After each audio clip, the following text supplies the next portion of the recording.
안녕하세요. 바로투자 커뮤니티 멘토를 맡고 있는 이빨톡톡입니다. 오늘은 바이오가 계속 강했어요. 오늘도 이제 바이오가 계속 강했는데 제가 계속 얘기를 했죠. 바이오는 쳐다보지 말자. 쌩까자. 이거는 무슨 뭐 가치에 기반해서 올라가는 것도 아니고 그냥 투기예요, 투기. 그리고 지금 뭐 이렇게 분석하고 제가 여기저기 좀 보니까 신규 자금들이 많이 들어오고 있습니다. 그러니까 증시에서 이제 주식시장에서 이게 돌던 자금들 말고 아예 주식을 생판 모르는 사람들, 그런 사람들이 이제 뭐 뉴스에서 보고 IT 떠들고 이제 바이오 떠들고 요즘 신라젠 바닥에서 1000% 났다 이렇게 떠들고 하니까 들어와서 요거 산단 말이에요. 신라젠. 지금 이제 신규 자금들이 이걸 사요. 그럼 이제 꼭지에서 지금 물리고 있는 거란 말이에요. 자, 이제 주식 투자를 한 번도 안 해봤던 사람들이 이런 종목들을 산다 그러면 거의 꼭지가 근접했다 보면 돼요. 제 판단에는 그렇고, 이게 나중에 어떻게 될지 모르는 거예요. 이 기업이 정말 어마어마하게 성장을 해서 주가가 뭐 몇백만 원 갈 수도 있겠죠. 근데 그거는 지금 이제 판단이 불가능하다는 거예요. 이렇게 성장을 하는데 그 판단이 가능한 그런 주식에만 우리는 관심을 가져야 되는 거지. 예를 들어서 이런 불확실성을 산다는 거는 투기라는 거죠. 그러니까 바이오 섹터들은 지금 가치에 비례해갖고 움직이는 종목들은 있긴 있지만 그렇게 많진 않아요. 그리고 그나마 싼 구간에 있는 종목들은 전무합니다. 하나도 없어요. 바이오 섹터는 진짜 거의 싼 종목들이 거의 하나도 없어요. 그러니까 싼 종목들은 이제 뭐 성장성이 처진다든가 뭐 그리고 이제 성장성이 어느 정도 부각을 받는 종목들은 굉장히 다 비싼 구간에 있단 말이에요. 그러니까 그런 거품들은 이게 언제가 될지 모르지만 언젠가는 꺼진다. 그럼 그게 그런 불안한 마음을 가지고 투자를 할 수가 없다는 거죠. 그러니까 쳐다보지 말라는 거야. 그리고 그 대안은 이제 어디에서 찾아야 되느냐라는 거 계속 얘기를 하고 있죠, 제가. 5G 자동차. 자, 이거는 뭐 1년 내내 얘기를 했어요. 작년부터 계속, 지금 올해 초부터 계속 얘기를 하고 있는 부분이기 때문에 이런 부분에서는 이제 스스로 잘 찾아서 이제 포트를 구성을 하면 되겠고, 자동차는 뭐 계속 얘기했죠. 전지, 2차 전지는 이제 너무 많이 올랐다. 끝났다. 그러니까 다른 거 보자 그래갖고 수소차 보자 그랬고, 요즘 수소차가 흐름이 좋잖아요. 그리고 수소차 섹터들은 지금 보면은 다 부품주인데 그냥 모멘텀 입혀갖고 가는 거란 말이에요. 실질적으로 여기에서 진짜 제대로 된 모멘텀을 갖고 있는 기업들은 많지 않아요. 전부 다 갔다가 이제 거기서 선별이 되는 작업이 나옵니다. 지금 2차 전지도 마찬가지예요. 지금 전부 다 움직였다가 이제 그 배터리 부분에서 이제 선별 작업이 진행돼서 진짜 수혜주들만 이제 실적을 동반해서 상승하는 거죠. 그거는 이제 조정이 나온 다음에 이제 시작이 된다면 거품이 끼고, 그러고 나서 조정이 나온 다음에 이제 조정이 30%에서 50%는 빠져요. 고점권에서. 그럼 30% 50% 빠진 다음에 그 조정권에서 이제 흐름을 달리하는 그런 기업들이 하나둘씩 이제 모습을 드러낸다는 거죠. 그런 종목들을 이제 또 담을 수 있는 거고, 2차 전지는 아직은 한참 기다려야 된다라고 보는 거고, 5G 같은 경우도 마찬가지. 이거는 이제 2018년부터 19년도에 이제 뭐 실적이 폭발할 거니까 지금 실적이 턴어라운드 한다는 종목들이 굉장히 많아요. 그러니까 그런 종목들 찾으면 되고, 금리 인상. 이 이슈로 우리는 보험 섹터 보자.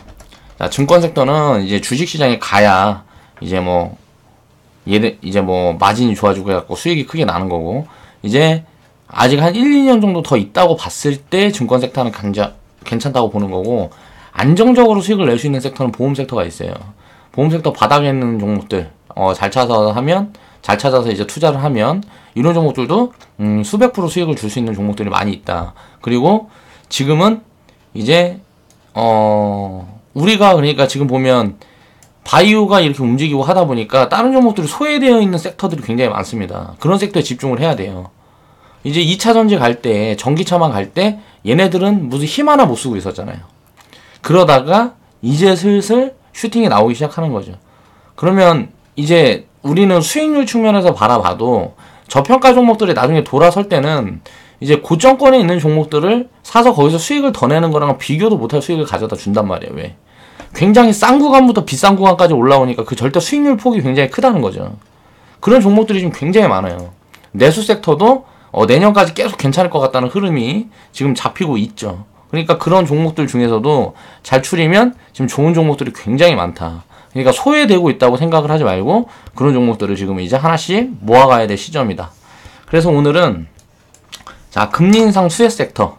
자, 그래서 그 부분을 이제 한번 다뤄보겠습니다. 자, 은행 섹터는 저는 이제 예대 마진, 자, 집이라는 그 담보물 자체가 리스크가 있기 때문에 저는 좋게 보지 않는다 그랬어요. 보통 이제 은행 자금들이 시중에 많이 풀려있는 돈들은 거의 대부분이 집담보, 그러니까 부동산을 담보로 잡고 있는 부분들이 거의 대부분이기 때문에 굉장히 좀 리스크하다. 저는 이제 그렇게 생각을 하는 거고요. 이제 이 부분을 그럼 이제 어떻게 생각을 해봐야 되냐? 지금 보면 왜 보험을 쳐다봐야 되냐? 보험 섹터는 이제 하나씩 이제 보면서 이야기를 해볼게요. 자, 금리 인상이 지속되면 은행 섹터가 왜 수혜? 그러니까 저는 사실 여기에서 퀘스천 마크라는 거예요. 갈 수는 있어요, 주가가. 기대감으로 갈 수는 있죠. 근데 실적 같은 부분들도 당장 잘 나올 수 있겠죠. 근데 장기적으로 우리가 투자를 한다는 관점으로 봤을 때, 예를 들어서 은행주를 모아야 되냐, 보험주를 모아야 되냐, 이거 둘 다 담아서 갖고 가면 좋겠지. 대충 가다가 이제 은행 버려버리면 되니까. 근데 그러기에는 이제 뭐 4차선 5G도 모아야 되고, 뭐 자동차도 모아야 되고, 뭐 자율주행 쪽도 모아야 되고, 보험 쪽도, 보안 쪽도 모아야 되고, 항상 부족하다는 거야, 포트는. 그러니까 종목을 어떻게 꾸리든지 종목수를 압축을 최대한 해서 5종목, 10종목으로 운영을 한다 그래도 항상 종목수가 부족해요. 그러니까 그거를 최대한 줄이려면 이게 별로 좋아 보이지 않는 거는 쳐내야 된다고. 그래서 제가 조선하고 건설을 지금 쳐다를 안 보는 거죠. 이거는 쳐다도 안 보는 거야. 왜? 주가가 바닥 구간에서 올라올 구간이 보인다 그래도 쳐다도 안 본다고 해. 이거보다 매력 있는 것들이 있으니까. 거의 비슷한 흐름인 게 자동차예요. 조선건설하고 악재 막 동반해갖고 다 두들겨 맞고 뭐하고 했던 게 얘네 3개라고 본다 그러면 이 중에 자동차만 갖고 얘네 2개는 버리는 거야. 왜? 내 포트에는 자리가 그렇게 많지 않으니까. 그래서 은행은 버리고 보험 섹터를 보자는 거죠. 자, 금리 인상 시 수혜가 어쩌냐 하면서 지금 언론에서 떠드는 게 1번으로 꼽는 섹터가 전부 은행 섹터라는 거죠. 그럼 우리가 이제 은행은 얘네가 수익 구조가 뭔지를 우리가 봐야 된다는 거죠. 그럼 돈 빌려주잖아. 그러니까 예대 마진. 이 예대 마진 자체가 쉽게 말하면 이 담보물이 리스크가 있으면 안 돼요.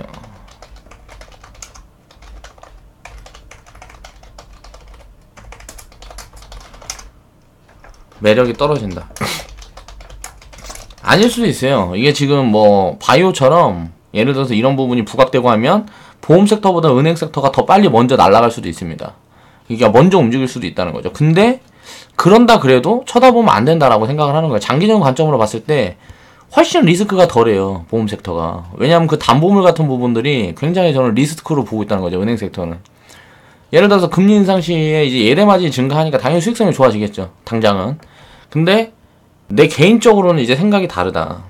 그러니까 왜 다르냐면은 결국은 그 담보물이 리스크에서 만약에 집값이라든가 이런 게 무너져 버리면 거기 뭐 집담보를 해갖고 잡아놨던 은행들은 박살이 날 거 아니냐고. 그걸 우리는 2008년도에 이미 경험을 해봤잖아요. 그러니까 그런 부분이 똑같이 지금 가고 있는데 물론 여기에 대한 대안을 준비를 많이 하고 있겠죠. 지금 은행은 이제 그때 은행이랑 다르다 그러지만 그래도 리스크가 지금 굉장히 존재한다. 왜냐하면은 사업 포트폴리오가 다각화되어 있지 않기 때문에 그래요. 이제 국내 은행들은 이제 보통 보면 다 이자 놀이를 대부분 하니까 그래서 돈을 빌려주고 이자를 받는데 담보물을 설정을 할 때 보통 그래갖고 주택담보대출을 굉장히 많이 해준단 말이에요. 그러니까 그런 부분들이 저는 리스크하다고 생각을 하는 거죠. 그러니까 개인적으로 이제 주택은 장기 고점에 진입한 초입이라 보인다는 거죠. 왜냐면 금리 인상이 지금 이제 1.25%예요. 1.25%인데 대부분 지금 예상을 하는 게 3%까지 예상을 하고 있단 말이에요. 자, 이제 이번에 올 12월에 이제 이거를 0.25% 인상을 하는 게 거의 확실시 되고 있어요. 그럼 이제 1.5%잖아요. 그럼 이제 금리가 이제 1.5%예요. 자, 우리나라도 이거보다 먼저 인상을 하려고 한국은행에서 이제 준비를 하고 있단 말이에요. 왜냐면 이 인상 부분을 만약에 미국에서 먼저 해버리고 지금 원화 강세가 계속 만들어지고 있고 달러가 계속 약세가 되고 있고 또 이 금리 인상이 이제 늦춰져 버리게 되면 이제 외국계 자본들이 우리나라에서 많이 빠져나가게 될 거 아니에요. 그러니까 그런 부분에 대한 리스크라든가 이런 거 저런 거 어차피 따라서 올릴 수밖에 없으면 먼저 올리는 게 이득이라는 거지. 그래서 이런 금리 인상을 하기 위해서는 결국은 이제 리스크 관리를 해야 되는데 그래서 이제 집값을 잡고 이제 부채를 줄이기 위한 노력을 계속 하고 있는데 부채가 잘 잡히지 않죠. 그러니까 서민들이 돈이 없으니까 부채가 쉽게 잡힐 수가 없는 거야. 이 부분이 잡히는 게 확인이 된다 그러면 사실 은행 쪽도 투자를 해도 되겠죠. 근데 그런 부분이 확인이 되기 전에는 저는 은행은 내가 불안한 마음을 갖고 있는데 어떻게 투자를 해. 그래서 그런 부분에 대한 불안 요소가 있다고 나는 판단을 하기 때문에 은행 섹터는 쳐다보지 않는다. 이제 4차 산업으로 이제 건축비가 그리고 점점 낮아질 수가 있을 것 같아요. 앞으로도 그렇게 될 것 같고, 요즘 막 유튜브 같은 것만 쳐봐도 제가 전에도 이제 얘기를 몇 번 드렸던 내용이지만, 뭐 3D 프린팅이라 그래갖고 뭐 시멘트 짜서 집 짓고, 그리고 막 중국에서 이제 조립식 건물에 꼭 막 빌딩 뭐 20층짜리 30층짜리 뭐 일주일 만에 하루 만에 24시간씩 해갖고 만들어버리고 막 이런 부분들이 막 영상에서도 나오고 뭐하고 하는 거 보면 안전성에 대한 부분, 그 부분에 대한 게 이제 뭐 이야기는 많이 있겠지만 일단 그렇게 건축비를 많이 줄일 수 있다는 거는 이제 그건 이제 기술이 발전하면 다 이제 해결이 되는 문제고, 이 리스크는 이제 점점 확대될 수밖에 없다는 거죠. 그러니까 기존에 이제 집 짓는데 돈이 많이 들어서 예를 들어서 한 2억 들어갖고 이게 분양가 뭐 해갖고 좀 남기고 뭐 해야 되니까 여기서 남기고 돈 빌려준 데다 남기고 땅 주에 남기고 여기저기서 남기면 예를 들어서 뭐 집값이 그러니까 아파트가 4억 6억 되는 거 아니에요. 건축비가 뭐 몇 억 들어가면 한 2억 들어가면. 그런데 건축비가 예를 들어서 2억 들어가는 게 막 20% 30%까지 낮춰버릴 수가 있다. 건축비를 뭐 3천만 원 4천만 원까지 낮춰버릴 수가 있다. 그러면은 이거는 굉장히 지금 상황이 많이 달라진다는 거죠. 뭐 50%만 낮춰버릴 수가 있다 그래도 지금 있는 주택들이라든가 이런 부분들은 또 이제 신식 건물들도 아니고 여러 가지 뭐 딱 봤을 때 요인으로 봤을 때도 기술이 좋아져도 문제고 지금 이제 퍼져 있는, 그러니까 땅값 같은 측면, 그러니까 서울이라든가 도심지 같은 데는 땅값이 비싸니까 그 땅값에 대한 예를 들어서 가치를 인정받는 거 말고 그 주택이라는 부분은 굉장히 좀 리스크가 크다는 거죠. 이게 죄다 빚이니까 문제인 거예요. 이게 자기 돈을 딱 내놓고 집 사는 사람들은 몇몇 없단 말이에요. 진짜 상류층 중에도 거의 뭐 최상류층? 요즘 상류층들은 들어보니까 집 팔아서 호텔에서 산대요.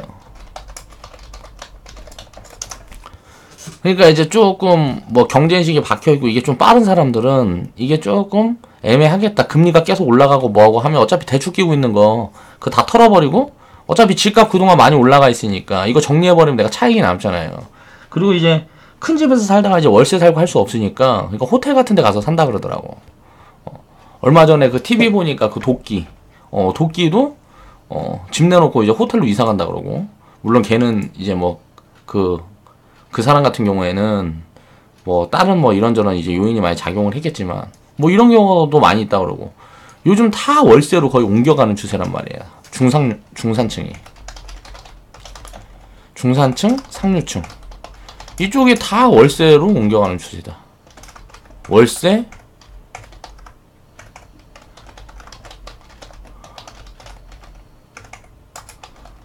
그러니까 전월세로 옮겨가는 추세라는 거죠. 집 다 가지고 있던 거 다 팔아버리고, 내가 월세 주다가 내 거 집 팔아버리고 내가 월세 사는 거예요. 근데 지금 서민들은 어때요? 지금 이제 대출금리 올라간다니까, 이제 빨리 먼저라도 땡겨갖고 집이라도 먼저 어떻게 사보려고. 지금 당장만 어떻게 모면해보려고. 이런 분위기가 확산되고 있다 보니까 가계부채가 계속 더 늘고 있잖아요. 지금 이런 게 계속 언젠가는 붕괴가 한번 올 수밖에 없다. 라고 보고 있는 거죠. 그 시점이 언제일지 모르지만, 그 시점이 언제일지 모르는데 그 시점이 올 걸 기다리면서 이런 데다 투자를 한다는 건 잘못된 거라는 거지. 이제 4차 산업으로 이제 격변기가 오면 이제 부채를 갚아나갈 수 없는 한계 가구가 어느 시점부터 폭발적으로 증가할 거라고 저는 보고 있어요. 그러니까 나중에는 이제 신산업에 대한 이제 그쪽에 대한 직업군으로 변화가 다 되겠죠. 그러면서 기존에 이제 가지고 있던 직업군들이 굉장히 바뀌는 그런 시기가 올 거란 말이에요. 기존에 있던 직업들은 많이 없어지고 새로운 직업들이 많이 생겨나는데 그 새로운 직업군들로 옮겨가는 그런 시점, 그 사이 시점이 존재할 거란 말이지. 그럼 그 사이 시점에는 어떻게 하겠어? 직업을 잃는 사람들이 엄청나게 많이 나올 거고, 그런 사람들은 예를 들어서 부채를 갖고 있으면 다 손들어야 되잖아. 다 파산할 거라고. 그럼 그런 부분들이 언젠가는 이제 폭발적으로 증가하는 그런 상황이 나오게 될 거라는 거죠. 그럼 이제 그 붕괴 속도는 우리가 예상하는 것보다 더 빠를 수가 있다.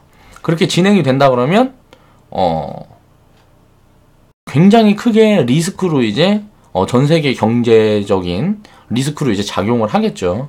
그리고 이제 부의 양극화는 더 심해질 거고, 담보물인 주택은 이제 거래가 한번 말라버리면 쉽게 회복이 안 되죠. 요즘 지금 서울 집값이 올라가고 있는데 거래가 안 되면서 올라가는 거잖아. 이게 의미가 없다고. 이게 팔리면서 실질적으로 거래가가 잡히면서 올라가는 게 아니고 거래가 안 되는데 파는 사람도 안 팔고 사는 사람도 안 사고 하니까 집값이 가는 거예요. 그거는 이제 거의 뭐 버블의 마지막 구간에 거의 근접하지 않았나라는 생각이 든다는 거죠. 그러니까 이런 부분들이 이렇게 되면 이제 쉽게 이제 회복하기가 어려운 특성을 가지고 있고, 이 담보물 자체가 이제 내수 경기에 이제 큰 영향을 끼치는 자산 형태다. 서민들이 다 말라버리면 내수 경기가 죽어버리겠죠. 그리고 이제 일본보다 더 심각한 주택시장 붕괴가 머지않아 올 거라고 생각을 한다. 향후 이제 5년, 20년 사이에 이 변곡점이 올 거라고 저는 보고 있고, 빠르면 한 3년 후까지도 올 수도 있을 거라고 생각을 해요. 근데 결국은 언젠가 한번 올 거라는 거야. 이거는 이제 우리가 다 예상을 할 수 있는 거고, 그거를 우리가 알지 못하는데 벌벌 떨고만 있을 수는 없잖아요. 이제 김정은이랑 예를 들어서 북한이랑 우리가 전쟁을 한다 그래도 하면 안 되겠지만, 안 되는 거지만, 그거는 우리의 힘으로 어떻게 할 수 있는 게 아니니까. 만약에 김정은이 어떻게 언제 뭐 예를 들어서 10년 후에 핵을 쏜다 그러는데 전 세계에서 이제 핵전쟁이 일어난다 그래도 우리는 어떻게 할 수 있는 부분이 없어요. 그럼 그 10년을 열심히 살아야 되겠지. 근데 그거를 미리 걱정을 해갖고 내가 뭐 가지고 있는 거 다 팔아갖고 땅굴 파가지고 거기다 집 짓고 뭐하고 한다고 뭐 돼요? 아무것도 안 된다고. 그러니까 이런 불확실한 미래에다가 우리가 이제 뭐 포커스를 두고 있을 수는 없지만, 만약에 그런 상황이 오게 되면 내 투자 형태도 당연히 변화가 돼야 되겠죠. 근데 그 전까지는 맞춰서 대응만 하고 가면 된다는 거예요. 그러니까 걱정할 필요가 없다는 거죠. 미리 걱정할 필요가 없다는 거지. 지금 보면 이제 왜 이제 최대 수혜주가 보험 섹터라고 생각을 하냐면, 보험 섹터 같은 경우는 자산의 대부분이 채권하고 연관동이 되어 있습니다. 그러니까 금리가 인상될 경우에 이제 자산이 이제 늘어날 수밖에 없는 이제 그런 시스템이 갖춰져 있어요. 보험 섹터들은 자산의 이제 80% 90%를 채권 형태로 보유하고 있어요.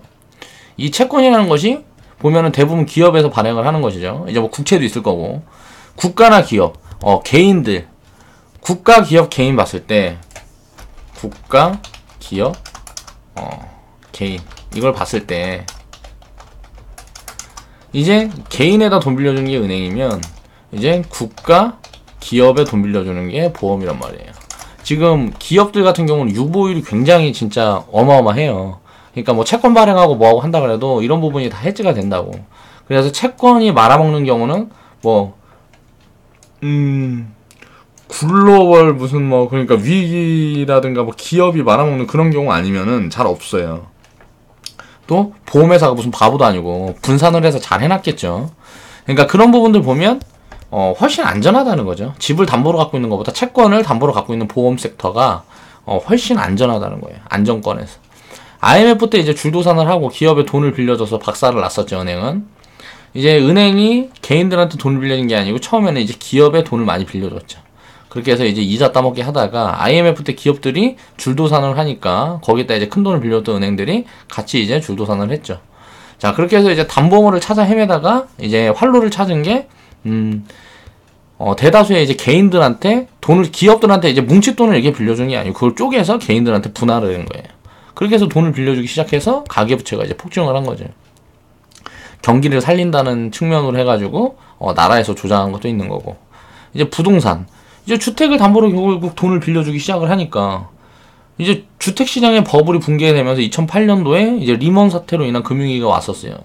근데 우리나라는 타격을 좀 적게 본 부분이에요. 이거는 이제 미국이라든가 유럽권에서는 뭐 난리가 났었죠. 뭐 이제 이탈리아, 뭐 스페인, 뭐 그리스는 거의 뭐 디폴트 구간까지 갔었고, 뭐 유럽에 있는 국가들이 뭐 대부분 다 망할 뻔한 위기에 처했었던 게 이 리먼 사태였다는 거예요. 근데 결국은 그렇게 망한다 그래도 결국은 망해도 일어서는 거죠.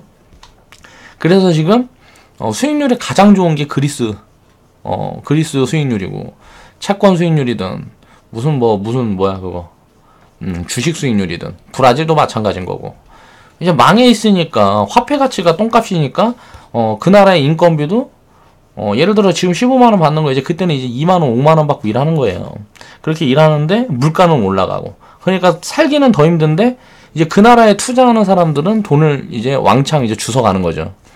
그 사람들을 일시켜서 내가 물건 만들어 전 세계에다 갖다 팔면 많이 남으니까 결국은 이제 경제 식민지가 되는 거죠. 그러면은 이제 브라질이랑 그리스 같은 데는 그렇게 경제 식민지처럼 그렇게 운용이 되다가도 이제 살아나면 다시 이제 자립을 하게 되는 거고, 우리나라도 그런 과정을 다 겪었고 전 세계적으로 돌아가면서 그런 과정을 겪어나가고 있는 거예요. 이제 전 세계에서 지금 이제 글로벌 화랑이 온 게 저금리를 이제 10년 동안 이어오면서 모멘텀이 없었어요. 전 세계 경제에 모멘텀이 없었단 말이에요. 왜? 기업들은 투자를 안 하고, 투자를 안 하니까 돈이 안 돌고, 그러다 보니까 먹고 살기 힘들고, 자, 금리는 저금리고, 그러면 물가는 올라가는데 금리가 계속 저금리면 어떻게 되겠어? 당연히 자산 규모는 계속 축소가 되는 거죠. 1000억을 갖고 있었는데 10년 지나면 이게 완전히 쪼그라들어 버리는 거야. 인플레를 못 따라가니까. 똑같이 그러니까 1000원, 예를 들어 1000만원을 갖고 있어. 10년 뒤에도, 지금도 1000만원, 10년 후에도 1000만원. 우리가 과거에는 300원짜리, 저는 10년 전에는 좀 그렇고, 내가 초등학교 때니까 거의 한 15년 전에는 300원짜리 떡볶이를 사 먹었어요. 지금은 3,000원, 2,000원 이하짜리 떡볶이가 없죠. 그것만 봐도 7배 이상의 물가가 올랐다는 거죠. 근데 금리는 그에 못 따라갔잖아.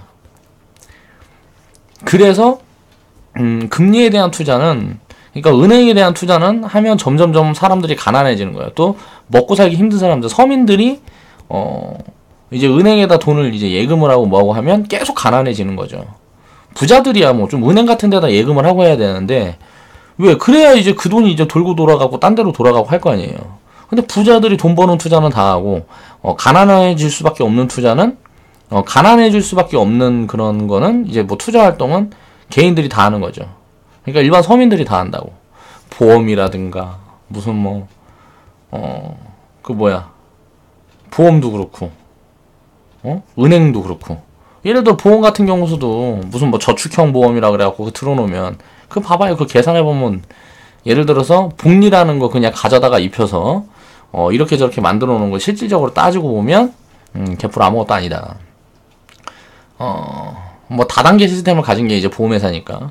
그러니까 결론은, 우리는 어차피 목적은 그거예요. 열심히 내가 자산가가 되기 위해서, 돈을 버는데, 물가 상승률을 상회를 하는 그런 수익을 계속 만들어낼 수만 있으면 돼요. 이게 1년에 5%든 10%든 계속 만들어낼 수만 있으면 된다고. 물가 상승률 한 4%로 잡고, 그러면 5%로 잡고 1년에 그냥 6%, 10%, 6%에서 10%만 수익을 계속 낸다 그래도 내 자산은 계속 불어나는 거야. 내가 계속 일을 하고 있다 그러면. 그런데 그 수익률 측면은 계속 끌어올리려는 노력은 해야 되겠지만, 안정적으로 그 정도만 운영을 한다 그래도 나는 점점 더 가난해지는 일은 없다는 거지. 그러니까 우리가 투자를 할 때 기준을 잡을 때 항상 그렇게 기준을 잡아야 된다는 거예요. 결론은 왜 은행보다 보험이냐면, 은행보다 보험이 더 안전하다. 그리고 기대 수익률은 은행이 더 높을까 보험이 더 높을까 모르겠다. 근데 보험 섹터가 더 싸다. 은행 섹터들이 이제 뭐 PBR이라든가 가치 평가를 해보면 보험 섹터가 더 싸요.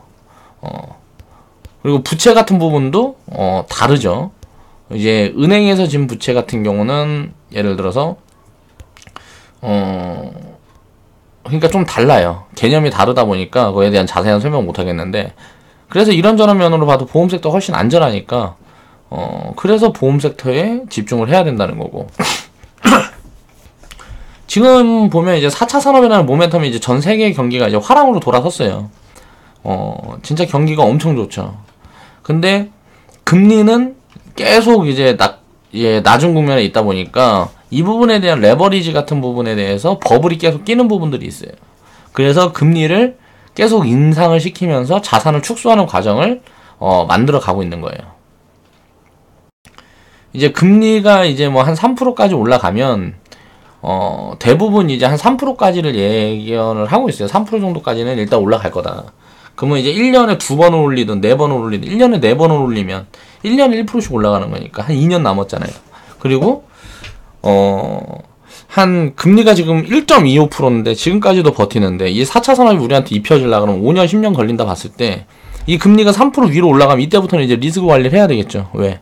그 부채 부분이 어떻게 해결되는지를 이 구간으로 가면서 금리가 인상되는 부분들을 보면서 우리는 이제 대응을 해가면 된다는 거예요.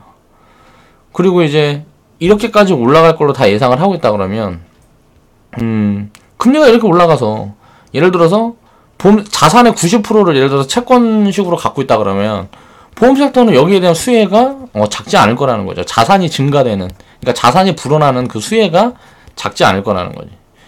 자, 그러니까 영업 활동을 해서 벌어들이는 수입 때문에 매력이 있는 게 아니고 금리가 인상이 되면 자산이 불어나는 게 굉장히 가팔라질 수가 있다. 그렇게 되면 이거는 엄청난 수혜가 될 수가 있다는 거지. 이제 기업들은 이제 현재 지금 유보율이 엄청나요. 기업들은 이제 유보율이 엄청나고 과거 경험으로 보면 이제 현금성 자산을 무지막지하게 가지고 있어요. IMF 때 개박살이 나다 보니까 기업들이 현금 자산을 많이 갖고 있죠. 안전성이 이제 확보되어 있다고 판단이 되고 가계부채가 대출의 대부분인 이제 은행권 같은 경우는 리스크가 크다. 라고 저는 이제 개인적으로 보고 있기 때문에 보험 섹터를 쳐다보자는 이야기를 계속 하는 거죠.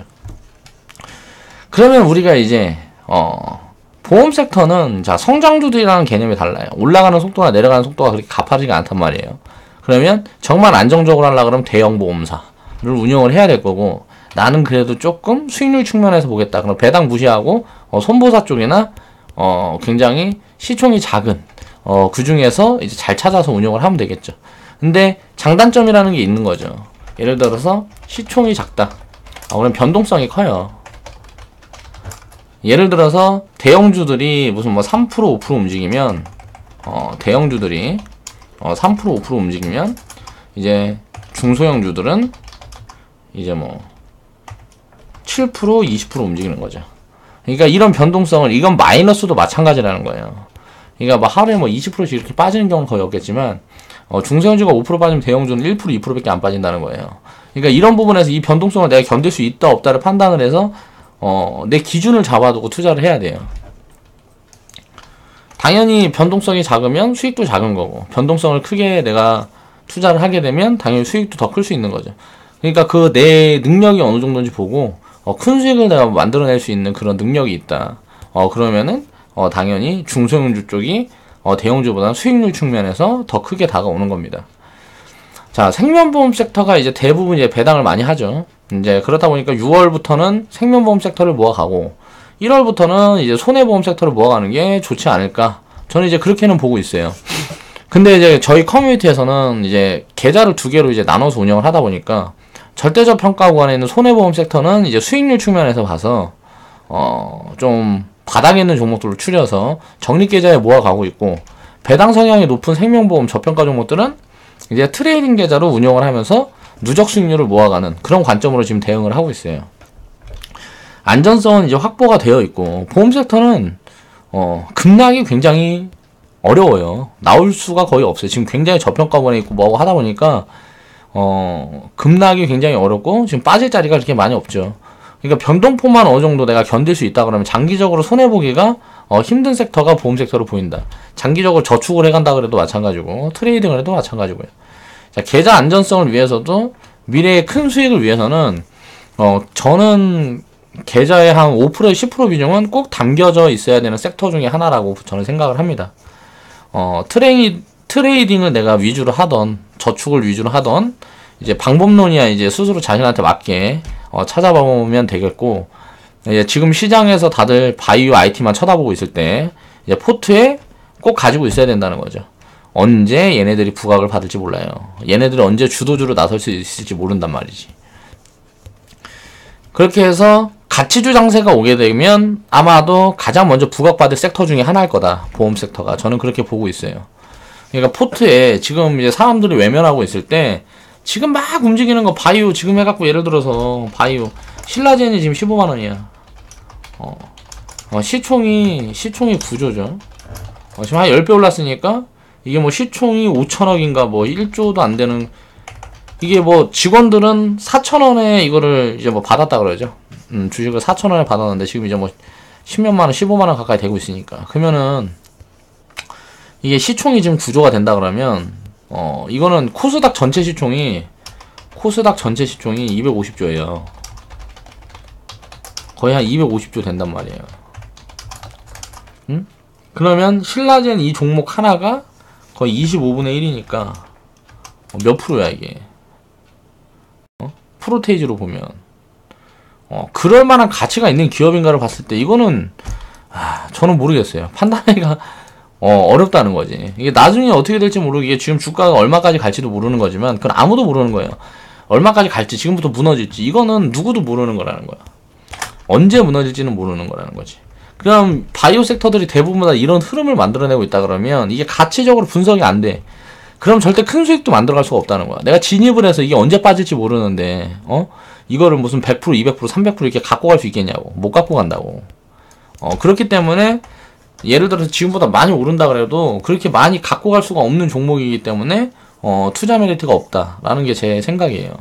그런 종목들에만 다 이제 쳐다보고 그쪽으로만 이제 돈을 집어넣고 있을 때 쉽게 말하면 바닥에서 이제 싼 구간에 샀던 사람들, 신라젠이라는 종목을 이제 상장하고 또 상장에 참여했던 사람들, 그리고 뭐 밑에서부터 사왔던 이제 뭐 기관 외국인들이 있으면 그들의 물량을 받아주는 것밖에 안 된다는 거죠. 지금 진입하는 이제 개미들은. 그러면 이런 것들은 쳐다보지 말고 이제 다 관심을 가지지 않고 있는 요쪽에다 먼저 이제 우리는 이건 어차피 부각을 받을 수밖에 없으니까 나중에 이제 보험 섹터는 나중에 부각을 받을 수밖에 없다는 거예요. 기관 자금도 들어오고 외국인 자금도 들어오고 들어올 수밖에 없다는 거지. 그럼 지금 이제 이렇게 바닥 구간에 있을 때 이런 섹터들을 모아간다 그러면 장기적으로 훨씬 큰 수익도 만들어낼 수도 있고 더 안전하게 자산을 운용할 수 있다는 거죠. 투자할 거는 시간만 투자하면 된다. 이게 당장 다음 달일 수도 있고요. 내년일 수도 있겠죠. 이게 언제 움직일지는 아무도 모르는 거예요. 그런데 다음 달이 되면 투자를 해놨다가 모아간 기간이 짧기 때문에 비중을 많이 못 모았을 거 아니야. 수익이 작겠죠. 근데 내년까지 모아가면 다른 종목들 갖고 있는 것들 그런 걸로 수익을 내면서 내년까지 차곡차곡 모아간다 그러면 이게 늦게 움직이면 늦게 움직일수록 기대 수익률은 커지는 거죠. 많이 모아져 있으니까. 그러니까 이런 측면을 생각을 해보고 주식이 바로 움직이는 것만 우리가 생각을 해서 비중 관리를 못한다 그러면 이제 문제가 항상 돼요. 지금 주식을 샀어. 예를 들어서 1만원에 샀어. 이게 5,000원 빠졌다가 다시 1만원 갔다가 이렇게 한 2, 3년 가는 주식이 있다고 생각을 해보자고요. 바닥 따지는 종목을 모았다. 그러면 그때 2, 3년은 굉장히 힘들겠죠. 왜? 다른 종목들은 다 날아가는데 내 거는 바닥에서 움직이지도 않고 갔다가 말았다가 이런 것만 보고 있으면은 굉장히 힘들겠지. 근데 이런 것들이 이런 바닥을 다지는 게 확인이 되고 기업 가치가 그 밑에서 그렇게 머물러 있고 기업 가치는 계속 올라가고 주가는 밑에서 머물러 있으면 올라갈 때는 폭등으로 올라간단 말이에요. 그러니까 이런 부분들을 체크를 해봤을 때 바닥에서 오래 걸리고 이게 안전하다라는 관점만 있다 그러면 기간이 밑에서 오래 걸린다고 우리가 힘들어할 필요는 사실 없지 않나. 길게 봤을 때 저는 그렇게 생각을 합니다. 그러니까 단기 모멘텀을 흘려보낼 수 있어요. 지금 IT 같은 경우도 2016년에 봤으면 그건 단기 모멘텀이 2015년부터 모았다 그랬으면 그래도 한 중기 정도는 끌고 올 수 있는 그런 포지션을 잡을 수 있었던 거고 2016년 한 해만 보면 단기적인 모멘텀이었단 말이에요. 그런 것들은 내가 포지션 대응을 제대로 못하면 그러니까 어떻게 운이 좋아서 잡아내지 못하면 흘려보낼 수 있어요. 자, 지금 바이오 같은 경우도 마찬가지예요. 자, 분석을 해서 진입을 할 수가 없었어. 그 구간에는 내 기준에 절대 맞지 않은 진입을 할 수가 없었어. 근데 막 주가가 폭등을 하니까 배 아프고 속상하고 내가 저거 가지고 있었으면 싶고 그런 마음이 있는 사람들은 아직 공부가 덜 된 사람들이에요. 그러니까 공부를 더 해야 된다는 거죠. 그래서 이제 그런 단기적인 모멘텀들은 하나둘 흘려보낼 수 있어요. 이제 이 장기 모멘텀 한 번만 잡으면 된다는 거예요. 투자자는 이 장기 모멘텀 한 번만 잡으면 그럼 내 자산은 굉장히 크게 불어나요. 그 다음부터는 안전성을 확보해서 이제 차곡차곡 쌓아가기만 하면 돼요. 그 경험을 딱 한 번만 하면 된다는 거죠. 그래서 그런 장기적인 모멘텀이 지금 보험 섹터에서 만들어지고 있으니까 이런 부분들을 우리가 지금 허투루 생각을 하지 말고 한번 모아보자라는 거죠. 그래서 제가 종목을 하나 가지고 나왔어요. 제가 저번에 생방송에서 이제 추천을 드렸던 종목인데 삼성화재라는 종목입니다. 삼성화재 월봉 차트 보면 현재 주가가 26만 4천원이에요. 그리고 기업 가치가 이렇게 간다 그러면 이 종목은 다른 종목들처럼 막 이렇게 무너졌다 이렇게 간 것도 없어요. 꾸준히 우상향을 한 것 같죠. 근데 이렇게 급하게 올라갔다가 빠지면 한 30% 50%는 항상 빠졌단 말이에요. 이게 빠지는 구간이 한 이 정도 나오면 이건 한 50% 빠졌다고 보는 거예요. 이 정도 나왔으면 이건 이제 고점에서 한 30% 40% 밀린 거예요. 항상 이렇게 올라갔다가 밀렸다를 반복하면서 이렇게 가치를 따라서 움직인다고요. 리스크가 크게 없기 때문에 못 가는 게 아니고 이 바닥 구간 때부터 20년을 보유했다고 생각을 해보세요. 삼성화재를.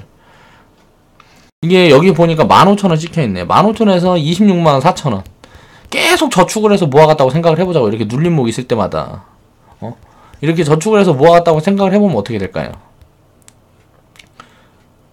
15,000원짜리가 26만원 됐으니까 뭐 1500% 나왔잖아요. 응?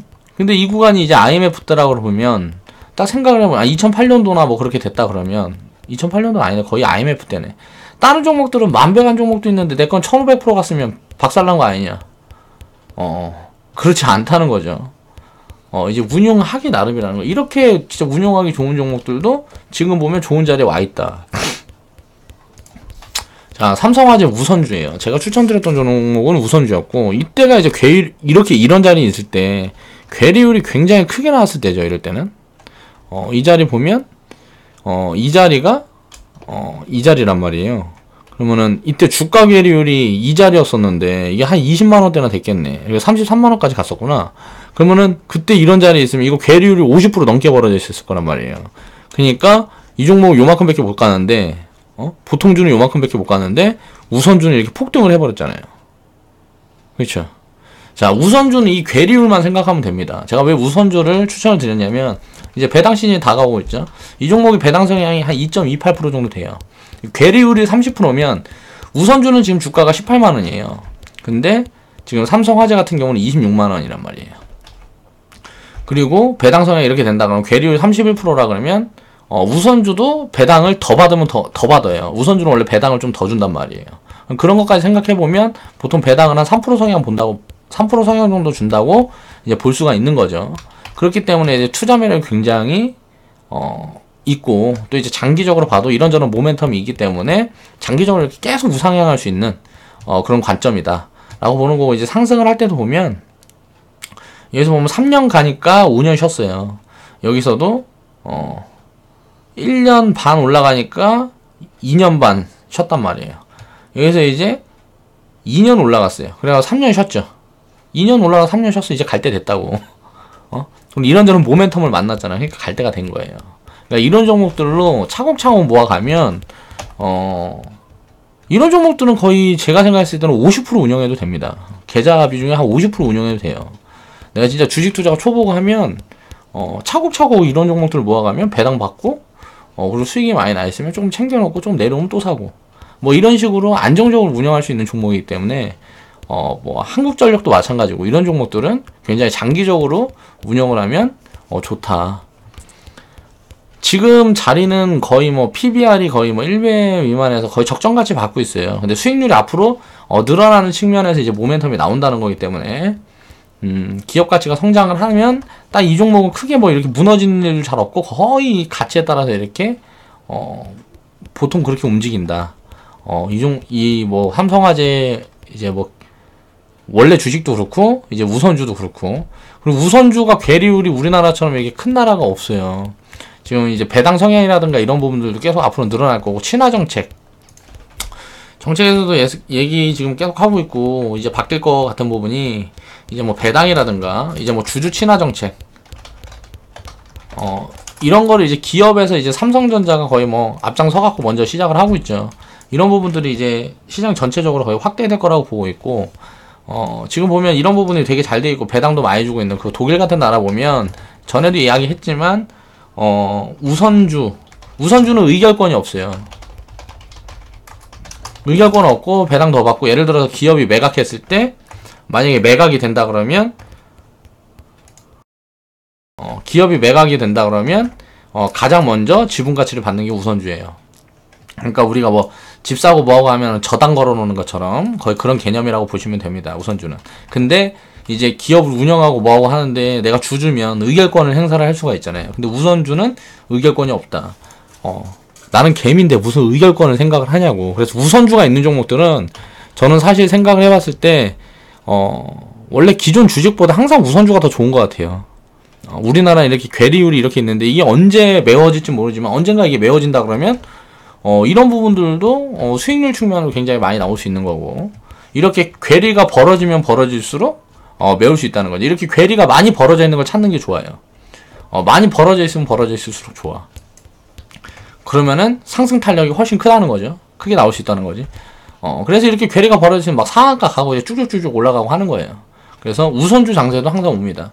우선주 장세가 오면 거의 뭐 시장이 끝나는 경우가 많아요. 가치주 쪽으로 옮겨가니까 기존에 우리나라 수출 기업들이 많고 성장을 하는 기업들이 많기 때문에 이런 쪽으로 자금이 이동을 하면 그럼 시장은 많이 무너지는 경우가 많아요. 시장은 이제 조정을 많이 크게 받는데 이런 종목들은 그냥 꾸준히 이제 우상향을 하는 거죠. 그런 부분에서 내 계좌 안전성을 올려주는 부분에서도 도움이 되고, 자, 이런 종목은 그냥 간단하게 운영을 해본다 그러면 지금 이제 뭐 박스권을 크게 그려서 이렇게 잡을 수가 있어요. 잡아볼 수가 있겠죠. 이렇게 상승을 했다가 지금 이제 수렴하는 구간이에요. 이렇게 수렴하는 구간이고, 이제 치고 올라가면 이제 상승을 크게 하겠죠. 지금 이 구간에서만 거의 놀고 있는데 이게 언제 치고 나갈지는 모르는 거니까, 이게 당장 다음 달에 치고 나갈 수도 있고 내년에 치고 나갈 수도 있고, 계속 얘기했던 것처럼, 자, 이 밑에서는 이렇게 딱 그려놓고 가운데 그려놓고 가운데 밑에서 음봉 1% 이상 음봉에서는 비중을 이제 차곡차곡 채우는 거예요. 그리고 이제 이 위에서 2% 이상 양봉일 때, 그런 양봉이 나왔을 때는 비중을 그렇게 조금씩 덜어내고, 그렇게 하면 수익금이 계속 쌓이면서 이제 물량을 모아갈 수 있는 관점이 되겠죠. 옛날에 내가 이렇게 변동폭이 많이 없는 종목에서 제가 운영을 했던 방법이기도 합니다. 지금 자리에서 이제 보면 절반 밑에 있으니까, 절반 밑에 구간에 있으니까 이 구간에서 일단 비중을 뭐 1비중이든 2비중이든 사놓고, 그리고 이제 밀릴 때마다 그렇게 비중을 확대를 해서 계좌에 한 10%에서 20% 정도 이렇게 장기적으로 운영을 해보면 이런 종목들은 지수가 가든지 말든지 올라가든지 말든지 안정적으로 수익을 쌓아갈 수 있는 그런 종목이다. 그러니까 지수가 좀 불안하고 뭐하고 하면 이런 종목들 먼저 보는 것도 하나의 방법이에요. 지금 우리도 커뮤니티에서 요즘 한국전력 채우고 있죠. 한국전력을 지금 계속 채우고 있단 말이에요. 트레이딩 계좌 같은 경우는 채우고 있어요. 왜 채우고 있냐면 어차피 지수는 지금 보면 단기적으로 과열 구간에 왔다 싶어요. 일단 코스닥이. 그럼 눌리게 되고 뭐하고 하게 되면 가치주 쪽으로 이제 이동을 할 수밖에 없다고, 자본이. 그럼 이제 요즘 내수주가 부각받고 있는 것도 마찬가지라는 거죠. 자, 저 PBR에 자, 기업 가치가 굉장히 싸요. 근데 왜 못 움직였을까? 그러니까 모멘텀이 없었거든. 근데 요즘 원화 강세 라면서 모멘텀 붙이기 하고 있죠. 이제 모멘텀 붙이기 하고 있으면서 이제 물가 상승. 왜? 금리가 올라가니까 이제 물가가 올라가는 그런 부분에 대한 모멘텀이 슬슬 입혀주고 있습니다. 물가가 올라가면 내수주는 모멘텀이 생기는 거예요. 그래서 내년에는 음식료라든가 의류 이쪽 방면으로 해서 조금은 포트의 비중을 한 5%에서 10% 정도는 실어볼 필요가 있어요. 그러니까 내수주가 주도주로 부각이 될 수 있는 그런 흐름이 지금 이제 나오고 있으니까, 그렇게 해서 내수주랑 이제 보험 섹터만 잘 이제 믹스를 해놔도 계좌 안전성은 굉장히 올라갈 거다. 그리고 이제 수익은 안정적으로 이제 늘어나갈 수 있는 그런 시점이 만들 수 있기 때문에 포트에 꼭 한번 편입을 해보자. 그래서 오늘은 이제 보험 섹터에 대한 이야기를 많이 해봤고, 이제 뭐 지금 보면 시장에서 바이오가 막 이렇게 폭등하고 뭐하고 하면 배 아프거든요. 사람들이 되게 배 아파해요. 나는 바이오 섹터 안 갖고 있는데 지금 이제 살라니까 너무 이제 많이 올라간 것 같고, 내일 보면 또 올라가고, 자고 일어나면 또 올라가고, 그러고 나서 또 자고 일어나면 또 올라가고, 내가 갖고 있는 게 그렇게 가야 되는데 내가 갖고 있는 거는 바이오만 올라갈 때 됐거나 안 올라가는 것 같고, 그러니까 상대적인 박탈감을 굉장히 많이 느낀다는 거지. 근데 그거는 내가 심리적으로 공부가 덜 돼서 그래요. 그래서 그런 경험들을 꾸준히 해보면, 야, 이거 아무것도 아니구나. 결국은 이제 바닥에 있는 것들 모아가면 나중에 이제 기간별로 잘라서 수익률 비교해보면, 이게 가는 것만 굉장히 많이 가는 것 같지, 그 높은 자리에 내가 샀으면, 그 자리에서 뭐 30%, 50% 가봐야 아무것도 아니라는 거죠. 안정적인 종목으로 사갖고 그런 수익률은 시도 때도 없이 나와요. 주식 투자하면서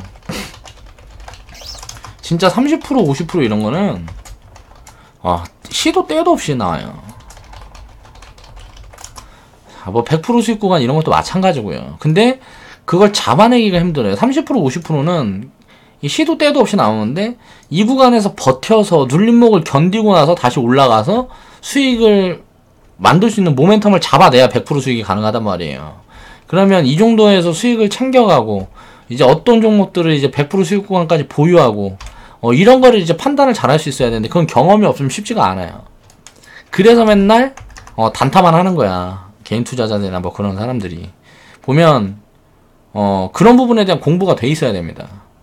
이게 물어볼 수가 있어요. 어떻게 그런 걸 잡아낼 수가 있냐. 그건 자신만의 그거를 뭐 해야죠. 개발을 해야죠. 이게 어느 정도 모멘텀이 어디까지 갈 수가 있고 이게 기술적으로 어느 정도까지 갈 수가 있겠다. 그럼 이 구간은 내가 목표한 수익률이 나올 수 있는 구간인지 아닌지 보고 그게 안 나온다 그러면 어느 정도 먹고 챙기는 거고 그게 나올 것 같다 그러면 보유를 하고 가서 눌림목을 견디는 거죠. 예를 들어 40% 상승했다가 20% 30% 조정 나와도 견디는 거예요. 그러면 100% 수익 본다. 근데 우리가 커뮤니티에는 아직 이게 없는 게 왜 그럴까요? 지금 계좌가 6월 9월 달에 빵꾸가 많이 났어요. 그러다 보니까 이제 리딩하면서 조금 리스크가 있는 수익들은 다 챙기는 거예요, 지금. 그러면서 리스크가 좀 없는 수익이라고 보는 종목들이 이제 견디는 종목들이 하나도 나오고 있단 말이에요. 그리고 커뮤니티 처음 시작했을 때 적립 계좌를 월에 2종목씩 뭐 이렇게 채우고 하다 보니까 이게 운영이 너무 더딘 거야. 그래서 지금 내가 그것도 시스템을 많이 바꿔서 이제 앞으로는 내 자신하는데 1년에 10종목 이상씩은 만들어갈 수 있지 않을까라고 생각을 합니다. 100% 이상 수익 종목을. 그렇게 해서 우리가 그런 종목들을 차곡차곡 쌓아나가게 되면 당연히 내 계좌의 안전성은 올라가고 수익은 확대될 수가 있겠죠. 그런 부분에 대한 것도 나중에 이제 수익률 오픈하면서 제가 이제 이야기할 수 있는 그런 시간이 곧 만들어질 거라고 저는 그렇게 생각을 합니다. 그러니까 너무 이게 시장에 이제 움직이는 것들만 따라다니려고 하지 말고 지금 소외되고 있는 게 뭔가 이런 걸 찾을 줄 알아야 돼요. 진짜 투자자가 되려고 그러면 지금 보험 섹터가 손해를 많이 보고 있어요. 지금 이런저런 모멘텀으로 보면 움직였어도 진즉 움직였어야 돼. 근데 바이오만 지금 독주를 하고 있으면서 많이 눌려서 굉장히 좋은 자리를 주고 있단 말이에요. 그러니까 이런 종목들 잘 찾아보면 수익률도 많이 끌어올릴 수 있고 계좌 안전성도 올릴 수 있는 그런 종목들이 굉장히 많으니까 한 번씩 찾아보시기 바랍니다. 자, 좌측 하단에 보시면 추천 마크 있고요. 광고 시청 좀 해주시고 내일은 한번 영상을 준비해 보겠습니다. 그래서 오늘 영상은 이제 여기서 마무리하고 긴 시간 시청해 주셔서 감사합니다. 자, 내일 뵐게요.